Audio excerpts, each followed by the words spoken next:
রামনগর বিধানসভার অন্তর্গত রামনগর 2 নং ব্লকের কাদুয়া গ্রাম পঞ্চায়েতের সার্বজনীন শ্রী কালী পূজা মেলা ও হরিনাম সংকীর্তন অনুষ্ঠান 2025-এর অভ্যর্থনা মঞ্চে উপস্থিত হয়ে শুভেচ্ছা বিনিময় করলেন রামনগর 1 পঞ্চায়েত সমিতির সদস্য ও বিশিষ্ট সমাজসেবী সম্মানীয় দীপক স্যার মহাশয়। উপস্থিত ছিলেন বিশিষ্ট শিক্ষাবিদ সম্মানীয় অশোক প্রধান মহাশয়। উপস্থিত ছিলেন বিশিষ্ট সমাজসেবী সম্মানীয় নয়ন কুমার প্রতি মহাশয় সহ ক্লাব সম্পাদক উত্তম কুমার প্রামাণিক, সভাপতি বিভূতিভূষণ দাস সহ মুকুল দলাই, বিপ্লব কামিল্লা সহ প্রতিষ্ঠান এ সকল কর্মকর্তা উপস্থিত ছিলেন। দীপক স্যার বলেন, উপস্থিত মেলা প্রাঙ্গণে সকল মানুষকে উদ্দেশ্য মেলবন্ধনের ঘটে শান্তির বার্তা দেন।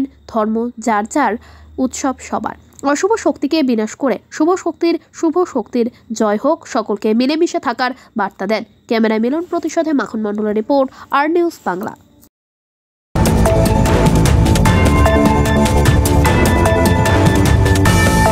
নমস্কার, আপনারা দেখছেন আর নিউজ বাংলা।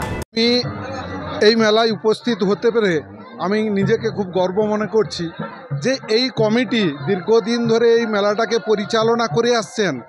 এত মানুষের জনসমাগম এর আগে খুব একটা জায়গায় দেখতে পাওয়া যায় না, যে অগণিত মানুষের যে অন্নভোগ বিতরণ যারা করছেন, তার প্রথমেই তো আমি জানাবো এই কমিটিকে ধন্যবাদ জানাবো যে দীর্ঘদিন ধরে বছরের পর বছর তারা মানুষের কাছে একটা বার্তা পৌঁছে দিচ্ছেন যে ধর্ম যার যার, উৎসব সবার। তাই সবাইকে আমি বলবো, জাতি ধর্ম নির্বিশেষে সবাই একজোট হয়ে মিলিত হয়ে মেলাটা আরও যাতে সুন্দরভাবে সাফল্যমণ্ডিত হয়, আগামী দিনে যাতে এর শ্রীবৃদ্ধি ঘটে সেই কামনা আশা করব আমি। আমার নাম নয়ন পতি, বালিসাই অঞ্চলে। বছরই তারা মহাপ্রসাদ বিতরণ করেন এবং 10,000 মানুষের মধ্যে আজকে মহাপ্রসাদ গ্রহণ করছেন। এবং তারা শুধু মহাপ্রসাদ বিতরণ করে থেমে থাকেন না, তারা সাংস্কৃতিক অনুষ্ঠান থেকে বিচিত্রা অনুষ্ঠান, যাত্রা অনুষ্ঠান, আতশবাজি প্রদর্শনী এবং দধিগান, মিলনগীতি, বিভিন্ন ধরনের সামাজিক কাজে ব্রতী হন। তাই আমি উৎসব কমিটিকে ধন্যবাদ এবং শুভেচ্ছা জানাচ্ছি। তারা যাতে প্রত্যেক বছর এইভাবে মানুষের সেবায় তারা নিয়োজিত করেন, অক্লান্ত পরিশ্রম করে এই মেলাটিকে ধরে রেখেছেন। তাই আজকে নবম দিনে, আজকে অষ্টম প্রহর হরিনাম সংকীর্তন সহ অন্ন মহোৎসব। কারণ হরিনাম সংকীর্তন ছাড়া অন্ন মহোৎসব হয় না। এই অন্ন মহোৎসবকে কেন্দ্র করে মানুষের মধ্যে একত্রিত হওয়ার ফলে ক্রোধ, ক্ষোভ, গ্লানি, হিংসা অনেকটা মুছে যায়। তাই এই স্বেচ্ছাসেবী সংস্থাই পারে সমস্ত মানুষকে একত্রিত করতে। নানা ভাষা, নানা মত, নানা পরিধান, বিবিধের মাঝে দেখো মিলন মহান।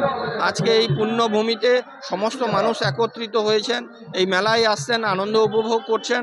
তাই সবাইকেই আমি বলবো, জাতি ধর্ম বর্ণ নির্বিশেষে আপনারা সবাই এই উৎসবে সামিল হন এবং আগামী দিনেও তারা যাতে আরও বড় ধরনের অনুষ্ঠান করতে পারে আপনারা আশীর্বাদ ও সহযোগিতা করবেন। আমার পক্ষ থেকে সব রকম সহযোগিতা এবং আমি পাশে থাকার অঙ্গীকার করছি। কারণ মানুষের অকুণ্ঠ সহযোগিতা, এটাকে আয়োজক সংস্থার পক্ষ থেকে ফেলতে পারি না। অনুষ্ঠানের শেষে মনে হয় কষ্ট হয়েছে, দুঃখ হয়েছে, কালেকশন কম হয়েছে, বন্ধ করে দেবো, কিন্তু ঠিক আবার দুর্গাপুজোর পরে আমরা এই অনুষ্ঠান নিয়ে মাতোয়ারা হই। সবথেকে বড় কথা, এটা ধানি জমি। আপনারা যেটা পঙ্ক্তিভোজ হচ্ছে বা মেলা প্রাঙ্গণ তৈরি হয়েছে, এটা পুরোটাই ধানি জমি। একে আমরা রোলার দিয়ে নিজেরা ওই ধান কাটার পরে যে মাঠটা অগাছলো থাকে সেটাকে আমরা গুটিয়ে নতুনভাবে আমরা তৈরি করে, ময়দান তৈরি করে আমরা পরিবেশটাকে ঠিক করতে হবে, তারপরে মেলা। আজকে কতজনের অন্নপ্রসাদ? আমরা 12,000 ভক্তমণ্ডলীর অন্নপ্রসাদ আয়োজন করেছি। তার মধ্যে আমরা 13-14 জনকে খাওয়াতে পারবো। 13-14 হাজার বলতে হয় যে এই যে হাজারো হাজারো মানুষের এই উপস্থিতি, এটা প্রমাণিত করে যে এই অনুষ্ঠানটাকে মানুষ তার মনের মণিকোঠায় গেঁথে রাখার জন্য এই প্রতিষ্ঠানকে ভালোবেসে প্রতিষ্ঠানের টানে প্রত্যেক বছরের মতন এবছরেও উপস্থিত হয়েছে। তার জন্য আমরা উপস্থিত প্রত্যেক ভক্তমণ্ডলীকে উৎসব কমিটির পক্ষ থেকে ধন্যবাদ এবং কৃতজ্ঞতা জানাই। এই মেলায় যারা অক্লান্ত পরিশ্রম করে যে মেলাটাকে, এদের জন্য কি বার্তা থাকবে? যারা এই মেলাটাকে এত সুন্দর করে মানুষের সামনে তুলে ধরেছেন, সর্বোপরি এই 4 গ্রামের এটা সংযোগস্থল, 4টি গ্রামের মানুষ এবং তৎস আমাদের যারা কর্মী আছে সদস্য আছে পুজো কমিটির, তাদের প্রত্যেকের জন্য আগামী বছর এর চেয়ে আরও ভালো প্রতিমা এবং ভালো মণ্ডপ আমরা তৈরি করব এবং অনুষ্ঠানের দিন আরও বৃদ্ধি পাবে।